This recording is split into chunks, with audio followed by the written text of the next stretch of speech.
Good afternoon, everyone. My name is DM Rawlings. I am the 10-Minute DM. I'm an experienced Forged in the Dark GM, and I am here to offer my advice 10 minutes at a time. So today, we're going to continue with our series on consequences by discussing complications.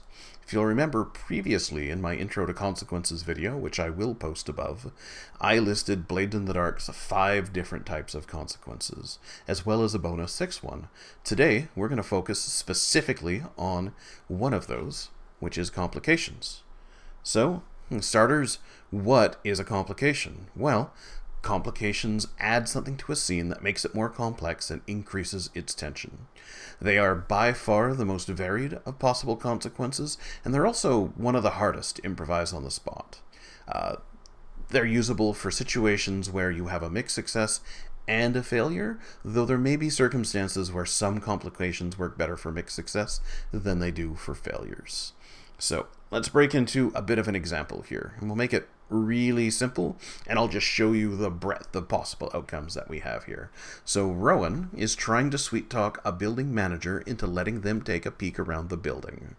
They roll sway, and first let's take a look at an outright failure, a 1 to 3 result. If the stakes were low, the manager refuses. They say, "I don't even know you. Why should I trust you?" Their attitude has changed to untrustworthy, but it does leave the door open to gaining their trust later. This is a low-stakes roll, so it's not going to be as harsh as the other ones. In a medium-stakes circumstances, the manager is going to refuse and say, "Sorry, pal, come back with a warrant." And it turns out, unbeknownst to the players, that the building they're trying to get a look around is actually being used for something illegal, maybe storing illegal goods, something like that, and because of that, the manager doesn't want to let you in no matter what. We've invented that whole cloth as a way to impose an impediment on the players. Or maybe if the stakes are high, the manager refuses and then immediately asks some workers to show them where the door is. And in this case, the manager is escalating the situation by basically forcing them to leave or to engage with some of those workers and possibly start a scrap. But the stakes are very high in that case. So next, let's take a look at the same situation, but instead of an outright failure, let's talk about success with consequence or a mixed success. If the stakes are low, the manager's going to comply, and they're going to say, my cousin could bend spoons with his mind. And what we've done is we've added a trait to their character that says that they have a bit of an infatuation with the supernatural, and they are certainly going to let you in, but they're going to stick by you, and they're going to watch you closely, and they're going to ask you a lot of uncomfortable questions. Honestly, this is this kind of thing where someone starts a new relationship, maybe they end up liking a character because of the way they dress, or whatever. Those are some of the funnest consequences that are out there. In a medium-stakes circumstances, the manager's going to comply and say, "Sure, come in," but it's starting to get a little crowded in there. And it turns out that the rivals, the Office of Unexplained Phenomenon, is already inside. So now we have a rival faction that's poking around and got there first and has a bit of a leg up on the investigation. Or if the stakes are high, the manager is interrupted by a worker bursting out of a door and says, "Boss, it's Clem. He's hurt something bad." And you do manage to get in, but there's been a supernatural attack, and now you have to deal with that. So there are all kinds of ways that you can come at the very same action roll with different kinds of consequences. I just gave you 6 there, and there's even more than that. So let's take a look at those. So maybe something takes longer than it should, which is really only going to be relevant if time is pressing, right? Maybe some information gets back to your lightkeeper that paints you in a less than professional light, or could get you in trouble. Maybe it happens in front of civilians. They see something they're not supposed to see, and now you got to go deal with that. The problem becomes more public, has a higher profile, or maybe starts someone in an infatuation, right? So now you have someone that is more difficult to deal with as a result of this. Maybe something gets broken or lost, like some gear or some evidence or something that was useful. Maybe it draws undue attention, like some kind of noise attracting a monster.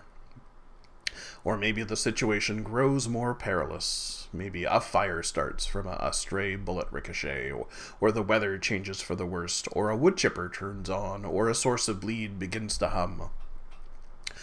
Or maybe that door was trapped, or the security was far worse than you expected. Even more, maybe someone recognizes you at the least opportune time. It could be an ally, a civilian, a friend from before. Could be a rival too. Maybe someone changes their opinion about you or the situation, and that gets in your way. Or maybe someone notices your presence. Maybe they intuit your motives, or maybe they'll just remember you afterwards, and that can create problems. Maybe it's the appearance from a rival faction or your sworn enemy, or if they're already there, maybe backup shows up. Right? Maybe someone gets a hold of a piece of evidence that you desperately need, and now it's in their hands, and you've got to get that. Or maybe they just choose to escalate things. Maybe they go on the defensive, maybe someone draws a weapon, maybe they go flag someone down for help, and now there's more people involved. Alright, or maybe while you're in the middle of a scrap, someone's going to disarm, or grapple, or enchant you, or maybe you end up tripped. Right? Maybe someone dies, not a PC, but an NPC in the background, or someone's hurt really, really bad. These are all things that can draw attention and make your job as an investigator a little bit more difficult. And if you are using clocks, which I did make a video about, if you want to see how Blades in the Dark uses clocks to track progress towards things, then you can do things like start a danger clock, or tick that danger clock in order to build up a little bit of suspense and apprehension about things. So yeah, that's just a far from comprehensive list of the different ways that you can approach complications in your games. I thought, though, that I'd make a few observations about it, though. A few details that I'd like you to keep in mind. The right complication for the moment really depends on a story's context. You can't just pre-design a complication and then drag and drop it into a scene without fitting that in some natural way. Like, you can always pre-plan possible things that might go wrong, but until the fiction goes into those areas, you can't just, roll a d6 from a random table and throw it in there. Instead, we need to pick complications that seamlessly fit the narrative flow. We need to be asking ourselves, in the movie version of this assignment, what might happen next that could make things more difficult for the party. Right. You'll notice from a few of them that this can affect things unrelated to the action. So, in the Rowan example from before, when the OUP was already inside the building, that had nothing to do with having the conversation with the manager. It was a consequence that we applied entirely independently from the actual act that was being taken, and that is 100% legit. Same thing with the supernatural injury to Clem. Like, talking a different way to the manager would not have really changed the fact that someone was inside. We invented that whole cloth for the situation. But then again, the manager not trusting Rowan might have been connected. Maybe when Rowan was speaking, there was something that tweaked the manager into thinking that Rowan wasn't trustworthy. Ultimately, either works. You're selecting consequences based on what is both interesting and fits the fiction of the moment, whether that's directly caused by the character's action or not. Secondly, we can alter unestablished fiction. So, example again, going back to Rowan's situation, the manager's infatuation with the occult didn't exist before the action roll. Like, if this manager character was written down in the assignment, that little detail was not a part of it. But because it was interesting for the fiction, I decided that I was going to add it. Similarly, the illegal operation that spontaneously appeared because of the roll wasn't on the character or on the assignment sheet either. It just becomes a convenient way for me to introduce opposition. But then again, the assignment may have mentioned that the OUP was in the building already, and we just used the consequence as a way to bring that into the story in a way that felt natural for the players. So the lesson here is just to hold on loosely to any preconceptions or any kind of written details that may be stated about the assignment until the characters interact with it.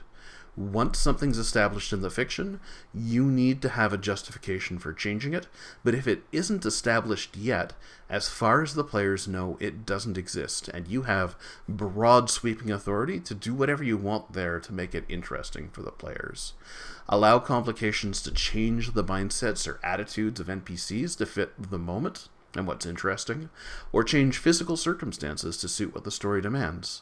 If you want to, say, put a submarine in a dockside warehouse, go for it. There aren't really rules that say how drastic these changes can be.